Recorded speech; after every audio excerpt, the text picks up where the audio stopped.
Business school द्वितीय संस्करण उन लोगों के लिए जो दूसरों की मदद करते हैं। लेखक रॉबर्ट टी कियोसाकी। अध्याय 3 फायदा 1 सच्चा समान अवसर। मुझसे अक्सर पूछा जाता है, जब आप नेटवर्क मार्केटिंग बिजनेस से अमीर नहीं बने तो फिर आप दूसरों को यह बिजनेस करने की सलाह क्यों देते हैं।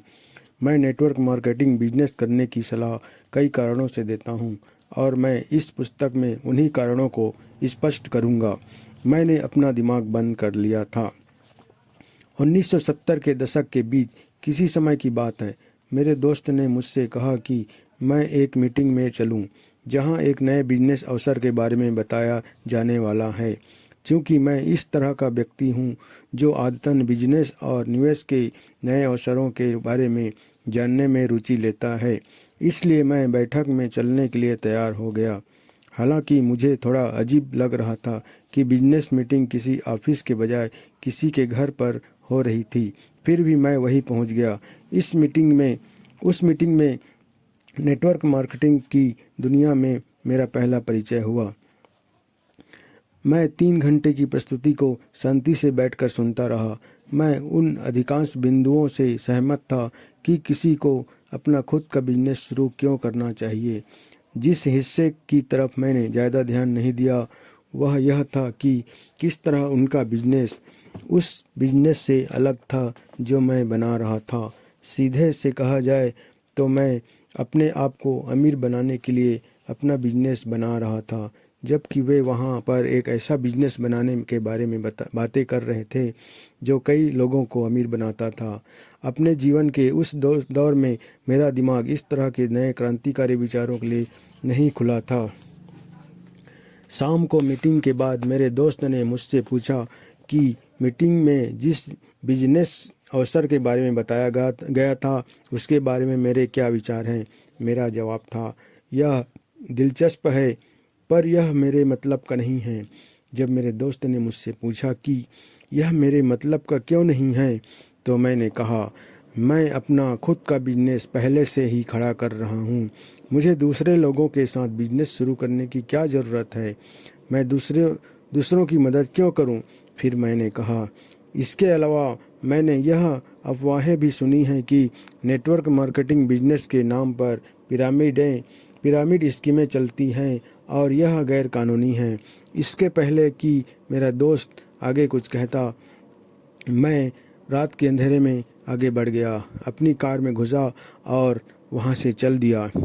1970 के दशक के बीच में मैं अपना पहला अंतर्राष्ट्रीय बिजनेस शुरू कर रहा था, इसलिए मैं बहुत व्यस्त था। मैं अपनी दिन की नौकरी भी करता था और बचे हुए समय में अपने बिजनेस का काम भी संभालता था। जो बिजनेस मैं शुरू कर रहा था वह उत्पादन और मार्केटिंग बिजनेस था। मैं नायलॉन और वेलक्रो सल्फर वॉलेट्स मार्केट में पहली बार लाने वाला था। मेरी पहली नेटवर्क मार्केटिंग मीटिंग के ठीक बाद मेरा स्पोर्ट्स वॉलेट पर्स का बिजनेस चमक गया। मेरी 2 साल की कड़ी मेहनत अब फल दे रही थी। सफलता, शोहरत और किस्मत मुझ पर और मेरे 2 साझेदारों पर मेहरबान हो गई थी। हमने अपना लक्ष्य हासिल कर लिया था। हमारा लक्ष्य था 30 साल की उम्र के पहले मिलेनियर बनना और 1970 के दशक में $10 लाख बड़ी भारी रकम हुआ करती थी। मेरी कंपनी और मेरे प्रोडक्ट्स के बारे में सर्फर, रनर्स वर्ल्ड और जेंटलमैन्स क्वार्टरली जैसे पत्रिकाओं में लिखा जा रहा था। हम खेल जगत के गर्मा गर्म नए उत्पादों के जनक थे और हमारे पास सारी दुनिया से बिजनेस आ रहा था। मेरा पहला अंतर्राष्ट्रीय बिजनेस अब अपने पैरों पर खड़ा हो गया था और सरपट भाग रहा था। इसलिए जब मुझे नेटवर्क मार्केटिंग बिजनेस अवसर के बारे में बताया गया तो मेरा दिमाग बंद था और मैं इस बारे में कुछ भी नहीं सुनना चाहता था। कई साल बाद जाकर मेरा दिमाग खुलने के लिए तैयार हुआ, इतना कि इस उद्योग के बारे में कुछ सुनने के लिए और अपने विचार बदलने के लिए तैयार हो। मैंने अगले 15 साल तक नेटवर्क मार्केटिंग उद्योग के बारे में दोबारा नहीं सोचा। मेरी मानसिकता बदल गई। 1990 के शुरुआती सालों में मेरी एक दोस्त से चर्चा हुई। उसकी आर्थिक बुद्धि और उसकी बिजनेस सफलता के कारण मैं उसका सम्मान करता हूँ। उसने मुझे बताया कि वह नेटवर्क मार्केटिंग बिजनेस में है। बिल पहले ही अपने रियल एस्टेट निवेश से काफ़ी दौलतमंद था, इसलिए मुझे हैरानी हुई कि उसे नेटवर्क मार्केटिंग बिजनेस में आने की क्या ज़रूरत पड़ गई। मेरी जिज्ञासा जागने पर मैंने उससे पूछा, आप इस बिजनेस में क्यों हैं? आपको पैसों की ज़रूरत तो है नहीं, है ना? जोर से हंसते हुए बिल ने कहा, आप तो जानते हैं कि मुझे पैसा कमाना अच्छा लगता है, पर मैं इस बिजनेस में पैसा कमाने के लिए नहीं आया हूँ। मेरी आर्थिक स्थिति बहुत अच्छी है। मुझे मालूम था कि बिल ने पिछले 2 साल में $1 बिलियन से भी ज़्यादा के कमर्शियल रियल एस्टेट के प्रोजेक्ट्स पूरे किए थे, इसलिए मैं यह भी जानता था कि उसकी आर्थिक स्थिति बहुत अच्छी थी। परंतु उसके गोलमोल जवाब ने मेरी जिज्ञासा को और भी बढ़ा दिया, इसलिए मैंने जोर देकर उससे पूछा, तो फिर आप नेटवर्क मार्केटिंग बिजनेस में क्यों हैं? बिल ने काफ़ी देर तक सोचा और फिर उसने टेक्सास वाले अपने धीमे अंदाज में बोलना शुरू किया।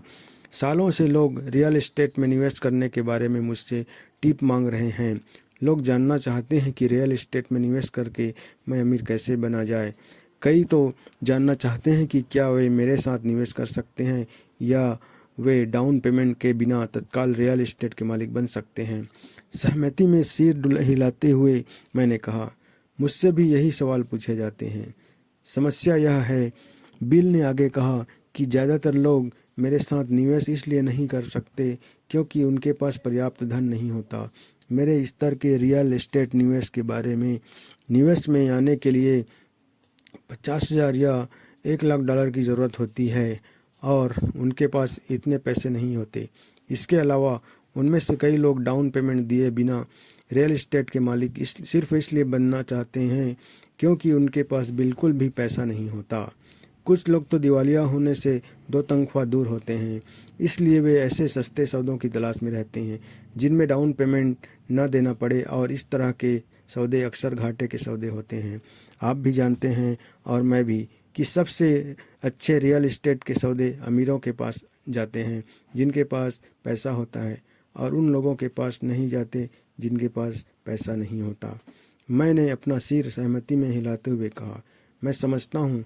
मुझे याद है मैं इतना गरीब था कि कोई बैंकर या रियल एस्टेट एजेंट मुझे गंभीरता से नहीं लेता था।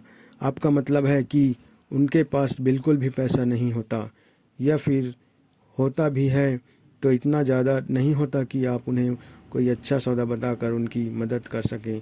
वे आपके निवेश लायक से अमीर नहीं होते, मैंने कहा।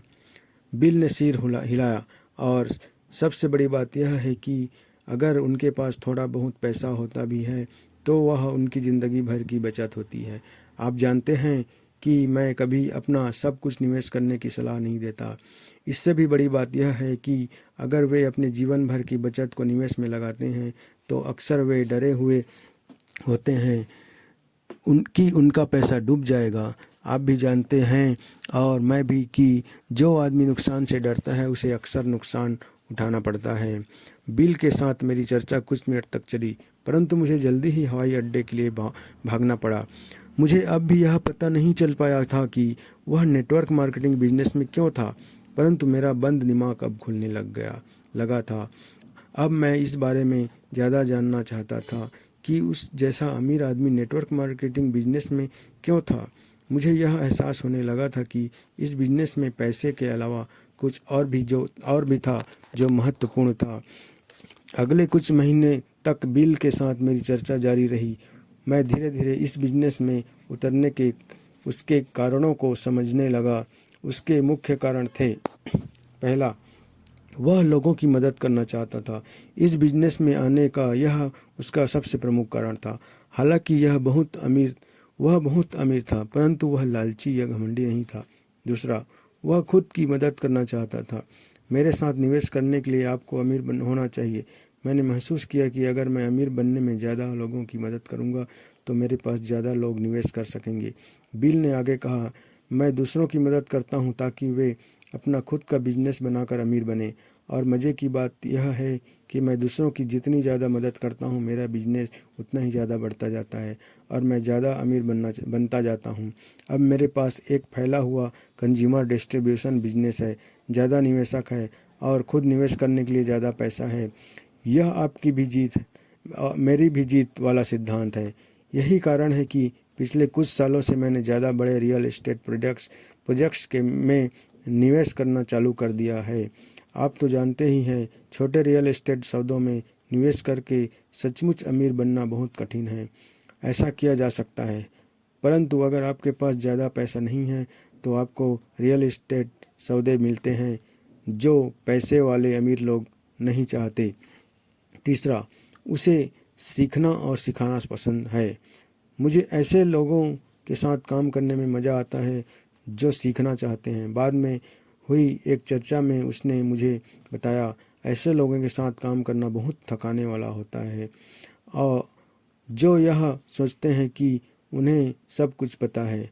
और रियल एस्टेट निवेश की मेरी पूरी दुनिया में मैं ऐसे कई लोगों के साथ काम करता हूँ। ऐसे आदमी के साथ काम करना मुश्किल होता है जो सोचता है कि उसे सारे जवाब मालूम हैं। मैं मानता हूँ कि जो लोग नेटवर्क मार्केटिंग बिजनेस शुरू करते हैं वे नए जवाबों की तलाश कर रहे हैं और सीखने के लिए तैयार है। मुझे बिजनेस सिखाना और उन लोगों के साथ नए विचार बांटना अच्छा लगता है जो अपनी निरंतर शिक्षा के बारे में रोमांचित होते हैं। जैसा आप जानते हैं, मेरे पास अकाउंटिंग की डिग्री है और मैंने फाइनेंस में MBA भी किया है। यह बिजनेस मुझे मौका देता है कि मैं दूसरों लोगों को अपने ज्ञान से फ़ायदा पहुंचा सकूं और उनके साथ रहकर कुछ नया सीखता भी रहूं। आपको यह जानकर हैरानी होगी कि इस बिजनेस में बहुत से बेहद स्मार्ट उच्च शिक्षित लोग आते हैं जिनकी पृष्ठभूमियाँ भिन्न होती हैं। यहाँ ऐसे लोग भी आते हैं जो अशिक्षित हैं। ये लोग आर्थिक सुरक्षा संबंधी शिक्षा हासिल करने के लिए इस बिजनेस में आते हैं, क्योंकि आज की दुनिया में नौकरियां सुरक्षित नहीं रह गई हैं और दिनों दिन कम सुरक्षित होती जा रही हैं। हम इकट्ठे होकर आपस में यह चर्चा करते हैं कि हमने अपनी ज़िंदगी के अनुभवों से सीखा है और हम अभी क्या सीख रहे हैं। मुझे सिखाना पसंद है, मुझे सीखना भी पसंद है और इसीलिए मुझे यह बिजनेस भी पसंद है। यह एक बहुत ही बढ़िया बिजनेस है और यह असली ज़िंदगी का बहुत ही बढ़िया बिजनेस स्कूल है। खुला हुआ दिमाग। तो 1990 के शुरुआती सालों में मेरा दिमाग खुलना चालू हुआ और नेटवर्क मार्केटिंग उपयोग के बारे में मेरा नज़रिया बदलने लगा। अब मैं वे बातें देख पा रहा था जो मैं अपनी बंद दिमाग के कारण अपनी पहले नहीं देख पा रहा था। मैं अब इस उद्योग के बारे में अच्छी और सकारात्मक बातें भी देख सकता था, जबकि पहले मुझे इसकी केवल बुरी और नकारात्मक बातें ही दिखती थी। अब मैं यह भी समझ सकता था कि हर उद्योग की तरह इस उद्योग में भी नकारात्मक बातें थी, पर नकारात्मक बातें कहाँ नहीं होती। 1994 में रिटायर होने के बाद, यानी कि 47 साल की उम्र में आर्थिक रूप से चिंता मुक्त होने के बाद, मैंने नेटवर्क मार्केटिंग उद्योग में अपना खुद का शोध प्रारंभ किया। जब भी कोई मुझे अपनी मीटिंग या प्रस्तुति में बुलाता था तो मैं सिर्फ इसलिए चला जाता था ताकि मैं यह सुन सकूं कि वह क्या कहना चाहता था। जिन लोगों की बातें मुझे पसंद आती थी मैं उनकी नेटवर्क मार्केटिंग कंपनियों में शामिल भी हो जाता था। बहरहाल, उनमें शामिल होने का मेरा लक्ष्य ज़्यादा पैसा कमाना नहीं था। मैं हर कंपनी के अच्छे और बुरे पहलुओं को करीब से और बारीकी से देखना चाहता था। अपने दिमाग को पूरी तरह बंद कर रखने के बजाय अब मैं अपने खुद के जवाब ढूंढना चाहता था। कई कंपनियों को देखने के बाद मैंने उन बुरे पहलुओं को देखा जो ज़्यादातर लोगों को पहली नज़र में दिख जाते हैं, खास तौर पर उन अनजान लोगों को जो इस उद्योग में पहली बार आते हैं और इसमें अपना बिजनेस बनाते हैं। यह सही है कि कई सपने देखने वाले, धक्का देने वाले, बुरे लोग, हारने वाले और फटाफट अमीर बनने वाले कलाकार इस तरह के बिजनेस की तरफ आकर्षित होते हैं। नेटवर्क मार्केटिंग बिजनेस की बहुत सी चुनौतियों में से एक यह है कि वे खुले दरवाजे की नीति पर काम करते हैं, जिससे हर आदमी इस बिजनेस में शामिल हो सकता है। यह खुले दरवाजे की नीति समानता और बराबरी का वह अवसर देती है जिसकी मांग ज़्यादातर समाजवादी चीख कर करते हैं, परंतु इन बिजनेस मीटिंगों में मुझे कट्टर समाजवादी लोग ज़्यादा नहीं मिले। यह बिजनेस पूंजीपतियों के लिए है या कम से कम उन लोगों के लिए है जो पूंजीपति बनना चाहते हैं। दीवार स्वप्न देखने वाले, धक्का देने वाले और फटाफट अमीर बनने वालों की भीड़ से आगे जाने के बाद मैं आखिरकार कुछ कंपनियों के लीडर्स से मिला। जिनसे मैं मिला वे बहुत समझदार, उदार, नैतिक, आध्यात्मिक और व्यावसायिक लोग थे। अपने लंबे बिजनेस अनुभव में मुझे ऐसे लोग कम ही मिले थे।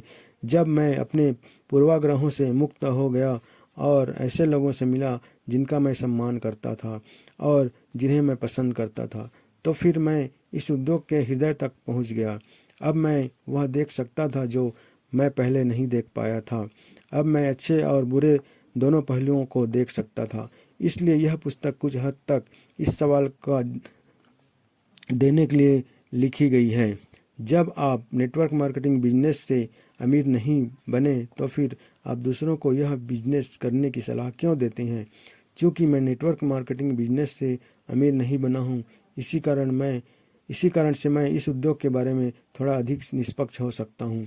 इस पुस्तक में यह बताया गया है कि मेरी नज़र में नेटवर्क मार्केटिंग बिजनेस के सच्चे फ़ायदे क्या हैं। वे फ़ायदे जिनमें सिर्फ बहुत से पैसे कमाने के आगे की संभावनाएं भी छुपी हुई हैं। मुझे आखिरकार यह वह बिजनेस मिल गया जिसमें दिल है और जो लोगों की गहराई से परवाह करता है। वह मूल कारण जिसकी वजह से मैं इस उद्योग का समर्थन करता हूँ यह है कि मैंने हमेशा पारंपरिक शिक्षा तंत्र के मूल्यों से नफरत की है। मुझे याद है जब मैं 16 साल की उम्र में हाई स्कूल में था तो एक टीचर ने मार्था नाम की मेरी मित्र से कहा था कि वह जीवन में कभी कुछ नहीं बन पाएगी क्योंकि वह स्कूल में अच्छी पढ़ाई नहीं कर पा रही थी। मार्था एक शर्मीली और संवेदनशील लड़की थी। मैंने देखा कि हमारी टीचर के शब्द सीधे उसके दिल में तीर की तरह लगे। जब हाई स्कूल पास करने में कुछ ही महीने बचे थे तो मार्था ने स्कूल छोड़ दिया। स्कूल और कॉरपोरेट जगत के साथ मेरी समस्या यह है कि वे एक जैसे हैं। इनका सिस्टम यह है कि योग्यता ही बचा रहेगा। अगर किसी के साथ कोई समस्या है या कोई कुछ नहीं समझ पाता तो सिस्टम उन्हें छोड़कर आगे निकल जाता है। ऐसा लगता है जैसे इस सिस्टम का दिल कहीं खो गया है। जब मैं जेरोक्स में काम कर रहा था तो मेरे एक दोस्त की सेल्स 3 महीने तक खराब रही। रॉल की मदद करने और उसे सिखाने के बजाय सेल्स मैनेजर ने उसे धमकी देना शुरू कर दिया। मैं अब भी सेल्स मैनेजर के शब्दों को सुन सकता हूँ, अगर तुम जल्दी ही अच्छी सेल नहीं करोगे तो तुम्हें बाहर निकाल दिया जाएगा। रॉल ने 1 सप्ताह बाद इस्तीफा दे दिया। इसलिए नेटवर्क मार्केटिंग उद्योग का समर्थन करने का मेरा एक कारण यह है कि अधिकांश प्रकरणों में कंपनियां बहुत ही सहानुभूतिपूर्ण होती हैं। अगर आप लगे रहना चाहते हैं, अगर आप अपनी गति से सीखना और अध्ययन करना चाहते हैं तो यह बिजनेस आपका साथ देता रहेगा। कई नेटवर्क मार्केटिंग कंपनियों सच्चा समान अवसर देने वाली कंपनियां हैं। अगर आप अपने समय और प्रयास का निवेश करने के लिए तैयार हैं तो वे भी इनका निवेश करने के लिए तैयार हैं। हालांकि मैंने नेटवर्क मार्केटिंग बिजनेस से अपनी दौलत नहीं कमाई, परंतु मैं हर उस बिजनेस का समर्थन करूंगा जो मानवीय सहानुभूति और सच्चे समान अवसर की कद्र करता है। संक्षेप में 18 से 27 साल की उम्र के बीच में मैं या तो मिलिट्री अकादमी में अपनी कॉलेज शिक्षा हासिल कर रहा था या फिर मैं यूएस मैरीन कॉर्प्स में था। इन दोनों संगठनों में सचमुच योग्यतम ही बचा रहेगा। सिस्टम के जीवन मूल्य हैं। अकादमी में अगर आप टीचर को वह जवाब देते थे जो वे सुनना चाहते थे तो आप ग्रेजुएट ही हो जाते थे। अगर आप यह नहीं करते थे तो आप फेल हो जाते थे। मैरीन कॉर्प्स में अगर आप वह करते थे जिसका आपको प्रशिक्षण दिया गया था तो आप खुद युद्ध में जिंदा बच पाते थे। युद्ध में सचमुच योग्यता ही जीवन बच पाता है। जब मैं वियतनाम युद्ध से लौटा तो मैंने अपने कुछ जीवन मूल्यों को बदलना चाहा। मैं जीत हार के योग्यतम या सबसे अधिकतम स्मार्ट व्यक्ति के बचे रहने के उस खेल को नहीं खेलना चाहता था जिसे हमने स्कूल में सीखा था। इसलिए richdad.com का सूत्रवाक्य है, मानवता की आर्थिक समृद्धि को ऊपर उठाना।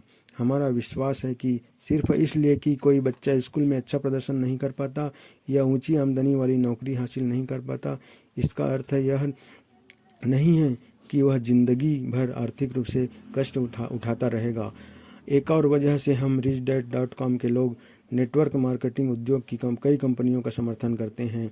हम यह महसूस करते हैं कि नेटवर्क मार्केटिंग उद्योग की कई कंपनियां इसी सूत्रवाक्य पर काम करती हैं।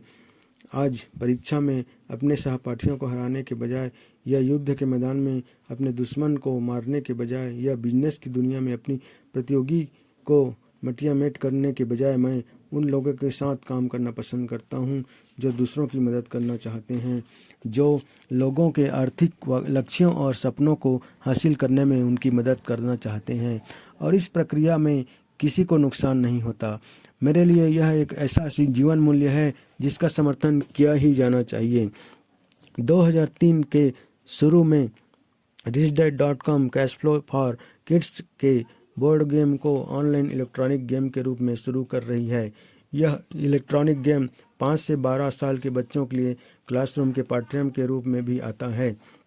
यह इलेक्ट्रॉनिक गेम और पाठ्यक्रम इंटरनेट नेटवर्क के माध्यम से मुफ्त और बिना विज्ञापनों के प्रदान किया जाता है। हमें बिजनेस में जो सौभाग्य और दौलत मिली उसके बदले में समाज को कुछ देने का यह हमारा तरीका है। यह खुद को यह याद दिलाने के लिए का भी तरीका है कि उदार होना लालची होने से बेहतर है। यह आनंददायक खेल और पाठ्यक्रम दुनिया भर में छोटे बच्चों को वही मूलभूत आर्थिक शिक्षा और योग्यता प्रदान करेगा जो मेरे अमीर डैडी ने मुझे बचपन में सिखाई थी। वर्षों पहले बीटल्स ने दुनिया को यह गाना सिखाया, हम सिर्फ इतना कहते हैं कि शांति को एक मौका दो, और RichDad.com पर हम इतना ही कहते हैं कि सभी बच्चों को एक मौका दो, सभी बच्चों को मूलभूत आर्थिक शिक्षा का समान अवसर दो। हमें विश्वास है कि शांति लाने के सर्वश्रेष्ठ तरीकों में से यह एक है कि गरीबी को समाप्त करने की पुरजोर कोशिश की जाए। हमें यह भी विश्वास है कि गरीबी को खत्म करने का सबसे बढ़िया तरीका आर्थिक मदद करने के बजाय आर्थिक शिक्षा प्रदान करना है। जैसा मेरे अमीर डैडी अक्सर कहते थे, अगर आप किसी गरीब आदमी को पैसे देंगे तो आप सिर्फ उसे ज़्यादा लंबे समय तक गरीब बनाएंगे। आज कई नेटवर्क मार्केटिंग कंपनियां दुनिया भर में आर्थिक अवसर देकर शांति फैला रही हैं। न सिर्फ नेटवर्क मार्केटिंग कंपनियां दुनिया की सभी प्रमुख राजधानियों में विकसित हो रही हैं, बल्कि कई नेटवर्क मार्केटिंग कंपनियां तीसरी दुनिया में भी काम कर रही हैं और गरीब देशों में रहने वाले करोड़ों लोगों के लिए आर्थिक आशा का संदेश फैला रही है। अधिकांश पारंपरिक कॉरपोरेशन तभी बचे रह सकते हैं जब लोग अमीर हों और उनके पास खर्च करने के लिए पैसा हो। यही समय है कि दुनिया भर में लोगों के पास अमीर और समृद्ध जीवन का आनंद लेने का समान अवसर हो, और ऐसा ना हो कि वे पूरी ज़िंदगी सिर्फ अमीरों को और ज़्यादा अमीर बनाने के लिए कड़ी मेहनत करते रह जाएं। अगर अमीरों और गरीबों के बीच की खाई और अधिक बढ़ती है तो शांति को मौका देना और ज़्यादा मुश्किल हो जाएगा। अगला अध्याय जिंदगी बदलने वाली शिक्षा के उस जीवन मूल्य के बारे में है जो कई नेटवर्क मार्केटिंग कंपनियां प्रदान करती हैं। अगर आप अपने जीवन में आर्थिक परिवर्तन करने के लिए तैयार हैं तो अगला अध्याय और फायदा आपके लिए ही है। अध्याय 3 समाप्त।